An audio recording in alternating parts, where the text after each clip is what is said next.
হচ্ছে না। পর্দানশীলা সম্মানিতা মা ও ভগ্নীগণ, বিশ্বজগতের বিশ্ব প্রতিপালকের বিশ্ব দরবারে লাখো কোটি শুকর সুজুদ, যিনি অত্যন্ত দয়া করে মায়া করে ইহসান আর করুণা করে ভালোবেসে ইমানদার মুসলমান হিসেবে আমাদেরকে মঞ্জুর করে আমাদের হায়াতকে দীর্ঘায়িত করে দিয়ে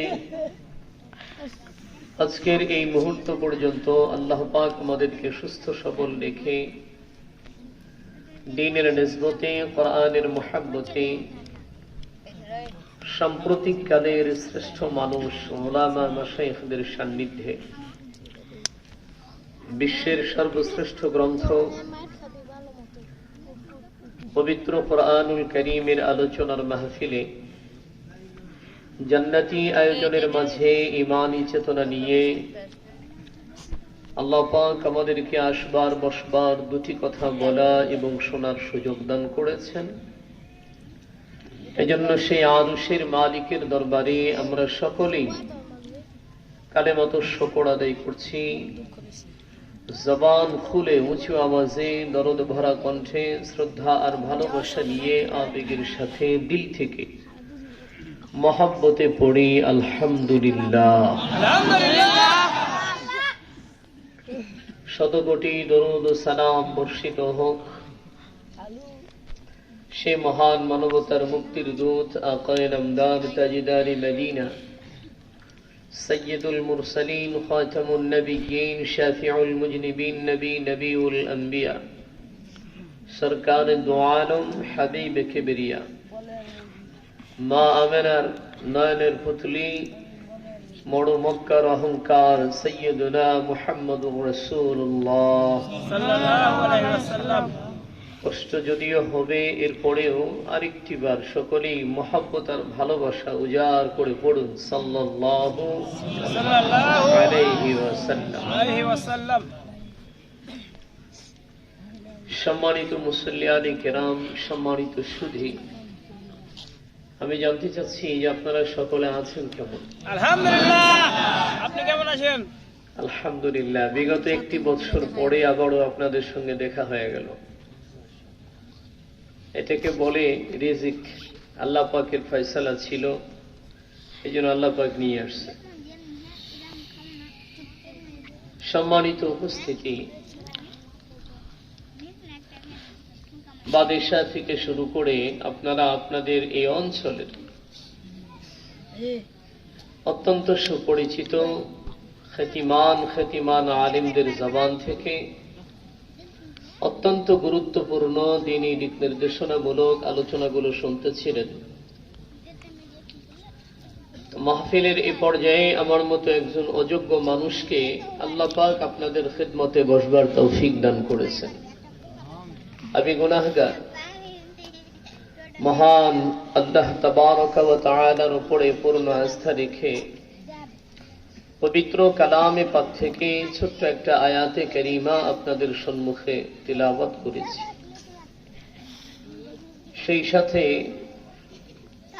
রাসূল করিম সাল্লাল্লাহু আলাইহি ওয়াসাল্লামের অসংখ্য অগণিত হাদিসে মুবারাকা হতে একখানা হাদিসের ইবারত আমি আপনাদের সম্মুখে পড়েছি।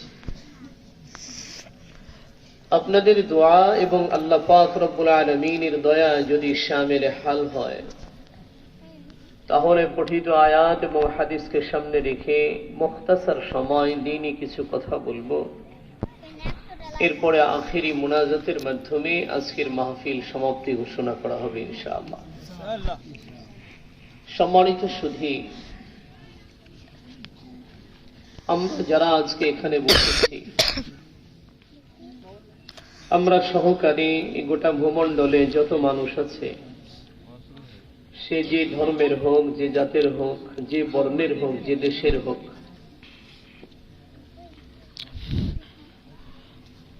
যে কোয়ালিটির হোক না কেন, পৃথিবীর সমস্ত মানব জাতির ভেতরে একটা কমন চাহিদা আছে। সে কমন চাহিদাটা কি? পৃথিবীর প্রতিটা মানুষ চায় যে সে তার জীবনে অনেক উন্নতি করবে। আপনারা চান না আপনাদের জীবনে উন্নতি হোক? এটা আমরা চাই তো সবাই, এটা সকলের চাহিদা। যে যেখানে আছে সেখান থেকেই সে তার উন্নতি কামনা করে। এটা মানব জাতির একটা কমন চাহিদা। উন্নতি করার মানুষে এই পৃথিবীর মানুষগুলো কঠোর পরিশ্রম করে থাকে। পরিশ্রম কেন করে? একটা উদ্দেশ্যে, যে যত বেশি পরিশ্রম করা যাবে তত বেশি অর্থ উপার্জন হবে। আর যত অর্থ উপার্জন হবে তত বাড়ি গাড়ি হবে। মানুষের একটা ধারণা, অর্থ যত বেশি থাকবে তত সে পৃথিবীর জমিনে সুখী মানুষ হবে। আমি আপনাদের কাছে জানতে চাই যে এই পৃথিবীতে যে মানুষটা যত বেশি সম্পদ অর্জন করেছে, আপনারা বলুন ওই মানুষটা কি আসলেও ততটাই সুখী হতে পেরেছে? ধন দৌলত, টাকা পয়সা, বাড়ি গাড়ি, সহায় সম্পদ, এগুলোর মধ্যে আসলে সুখ নাই, শান্তি নাই। যে মানুষটার কাছে যত বেশি অর্থ কম আছে, যত, এই মানুষটা তত ভালো আছে। আমাদের উপমহাদেশের একজন প্রখ্যাত আলেমে দ্বীন, যেনার বাড়ি বাংলার জমিনে ছিল, উনি ইন্তেকাল করেছেন আজ বেশ কিছু বছর আগে। আপনারা যারা সিনিয়র পার্সন তেনারা হয়তো ওনার নাম জেনে থাকবেন, শুনেছেন বা অনেকে দেখেছেন। ওনার নাম ছিল হলো মোহাম্মদুল্লাহ হাফিজি হুজুর রহমাতুল্লাহ আলাইহি। অনেকেই চিনে। হুজুর বলছেন হুজুরের সাক্ষাতে হুজুরের কাছে উনি থেকেছেন। অনেক বড় বুজুর্গ ছিলেন, আল্লাহ ওয়ালা ছিলেন। তো সম্মানিত সুধী, আমি ওনার একটা বয়ান শুনেছিলাম অনেক ছোট বয়সে, কিন্তু ওনার কয়েকটা কথা আমার এখনো জেহেনে আছে। উনি বলেছিলেন যে পৃথিবীতে 3 শ্রেণীর মানুষ বড় সুখী। কয় শ্রেণীর বাবা? মাত্র 3 শ্রেণীর মানুষ বড় সুখী। এক নম্বর ওই মানুষটা পৃথিবীতে বড় সুখী মানুষ, যে মানুষটা ক্ষুধা লাগলে পেট ভর্তি করে খানা খাইতে পারে। এই খানা খাওয়াটা এটা কিন্তু সকলেই পারে না। আর ইদানিংকাল যে হয়েছে আমাদের এই সময়টা, এখন তো মানুষ খেতেই পারে না, ঠিক না? আইটেম তো অভাব নাই, অনেক আইটেম থাকে। মনে হয় এটা খাবো, ওটা খাবো, ওটা খাবো, কিন্তু খেতে গেলে আর খাওয়া হয় না, ঠিক না? এই যে গত রমজান মাস চলে গেল, আলহামদুলিল্লাহ। রমজান মাসে যখন রোজা আমরা ছিলাম, সিয়াম সাধনা করেছি, সেই ভোর 4:30 থেকে শুরু করে নিয়ে বা 4টা থেকে শুরু করে নিয়ে সন্ধ্যা 6টা বা 6:15 পর্যন্ত, শেষ টাইম গিয়েছে 6:24 আমাদের সিরাজগঞ্জে। আপনাদের 29, আমাদের 6:24 শেষ টাইম। এই সময়টুকু যখন ইফতারির সময় আগত হয়, যে আইটেমগুলো সামনে সাজানো থাকে, মানে ইফতারির পূর্বে মনে হয় যেন শুধু আইটেম নয়, আইটেম সহ প্লেট সহ খেয়ে ফেলবে, তাই মনে হয়েছিল। কিন্তু যখন 2 গ্লাস পানি খেয়েছেন বা একটু শরবত খেয়েছেন, এরপর আর খাওয়া হয়েছে? সব শেষ। মনে হয়েছে যেন যে সব খাবার খেয়ে ফেলছি, আর কোনো চাহিদা নাই।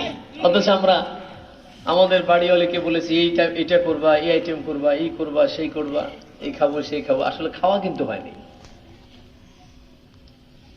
এই জন্য যে ক্ষুধা লাগলেই যে পৃথিবীর সব মানুষ খেতে পারে তা কিন্তু না। আলাদা কিছু রুচিশীল মানুষ আছে যে যাদের সামনে খাবার আসলে মাছ মাংস দরকার হয় না, শুধু আলু ভর্তা হলেই 1 কেজি চাউলের ভাত খেয়ে ফেলে। এমন বহু মানুষ আছে, খুব রুচি মুখে, আর ওর খাবার স্টাইল দেখলে মনে হয় যে একেবারে বেহেশতি খাবার খাইতে, ঠিক না? খুব রুচির সাথে খায়। তা হাবিজি হুজুর রহমাতুল্লাহ আলাইহি বলেন যে 1 নম্বরের সুখী মানুষ যে ক্ষুধা লেগেছে আর ওই মানুষটা তৃপ্তি সহকারে পেট ভর্তি করে ভাত খেতে পেরেছে, এই মানুষটা হলো সুখী। আর 2 নম্বর সুখী হলো খাবার পরে একটা সময় এই খাবারগুলো যখন ডাইলেশন হয়, হজম হয়, এটা ভিতরে থাকতে যায় না, ঠিক না? এটা বের হওয়ার জন্য ব্যস্ত হয়ে যায়। আমরা তো মনে করি যে বাথরুম এটা আর কি বিষয়, এটা কিন্তু সিরিয়াস একটা বিষয়। হাফিজ হুজুর রাহিমাহুল্লাহ উনি বলেছিলেন যে ওই মানুষটা 2 নম্বরের সুখী যে মানুষটা বাথরুমে যায় এবং 2-3 মিনিট বা 4 মিনিটের মধ্যে তার কাজ কমপ্লিট হয়ে যায়, এই মানুষটা বড় সুখী। ওই মানুষটার মুখে দেখবেন হাসি থাকবে, মন ফুরফুরা থাকবে। আর যে মানুষ বাথরুমে যাওয়ার পরে 25 মিনিট, আধা ঘন্টা, বিড়ি শেষ হয়ে গেছে 4টা, ঠিক না? কিছু বিড়ি খোর লোক আছে, এরা বাথরুমে গেলে ও যখন বের হবে এরপরে আপাতত 1.5 ঘন্টা আর কেউ ওখানে ঢুকতে পারবে না, গন্ধে একেবারে মম অবস্থা। তারপরেও দেখবেন বাথরুম থেকে বের হয়ে বাথরুমের সামনে এই কোমরটা বাঁকা করে খাড়া হয়ে আসবে। কি হয়েছে, কি সমস্যা, তুমি এখানে দাঁড়িয়ে আছো কেন? মানে মেজাজটা খারাপ, ঠিক না? কেন হয়নি?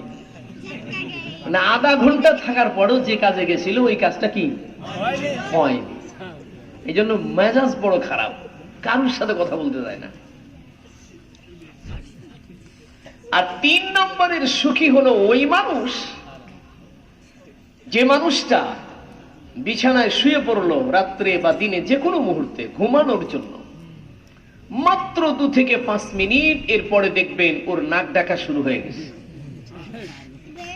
ওর পাশে যদি এখন ঢোল পিটান ওকে আর জাগাইতে পারবেন না, এমন ঘুম আল্লাহ পাক রব্বুল আলামিন ওর চোখে দান করেছে। সুবহানাল্লাহ বলেন।